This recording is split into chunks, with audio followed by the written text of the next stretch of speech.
President ট্রাম্পের ক্যাবিনেটে যোগ দিচ্ছেন ফ্লোরিডার গভর্নর রন ডিস্যান্টিস। দীর্ঘদিনের রাজনৈতিক তিক্ততা ভুলে এখন থেকে একে অপরের ঘনিষ্ঠ মিত্র হিসেবে কাজ করছেন তারা। বিশেষ করে অভিবাসন নিয়ন্ত্রণ ও অ্যালিগেটর অ্যালকাট্রাজ প্রকল্পের সাফল্যে ডিস্যান্টিসের ওপর বেশ সন্তুষ্ট ট্রাম্প। 2026-এর মধ্যবর্তী নির্বাচনের আগে ফ্লোরিডার নতুন ম্যাপ ও প্রশাসনিক রদবদল নিয়ে ট্রাম্পের এই বড় চমক সম্পর্কে বিস্তারিত থাকছে প্রতিবেদনে।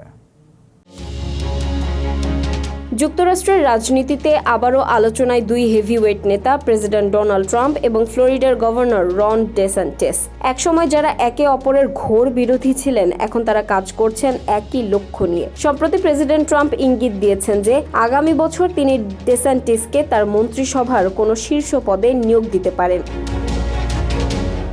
2024 সালের রিপাবলিকান প্রাইমারিতে ডিস্যান্টিস ছিলেন ট্রাম্পের প্রধান প্রতিদ্বন্দ্বী। সেই সময় ট্রাম্প তাকে রন ডিস্যান্টিমোনিয়াস বলে আক্রমণ করলেও বর্তমানে তাদের সম্পর্ক বেশ উষ্ণ। ট্রাম্প জানিয়েছেন তিনি ডিস্যান্টিসকে খুব পছন্দ করেন এবং অভিবাসন দমনে গভর্নরের ভূমিকার প্রশংসা করেছেন। বিশেষ করে ফ্লোরিডায় অবৈধ অভিবাসীদের জন্য ডিস্যান্টিসের তৈরি করা অ্যালিগেটর আলকাট্রেজ ডিটেনশন সেন্টার পরিদর্শনের সময় ট্রাম্প তাকে 10-এ 10 নম্বর দিয়েছেন।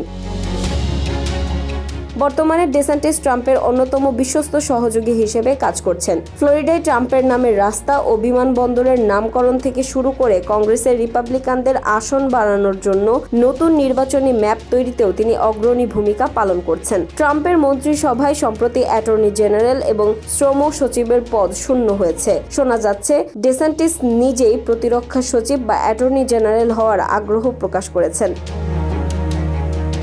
2027 সালের জানুয়ারিতে ডিস্যান্টিসের গভর্নরের মেয়াদ শেষ হবে। তার আগেই ওয়াশিংটনের ক্ষমতাধর কোনো পদে তার অভিষেক হওয়া এখন কেবল সময়ের ব্যাপার বলে মনে করছেন রাজনৈতিক বিশ্লেষকরা। ট্রাম্প ডিস্যান্টিস এই নতুন রাজনৈতিক সমীকরণ রিপাবলিকান পার্টির জন্য কতটা কার্যকর হয়, সেটি এখন দেখার বিষয়।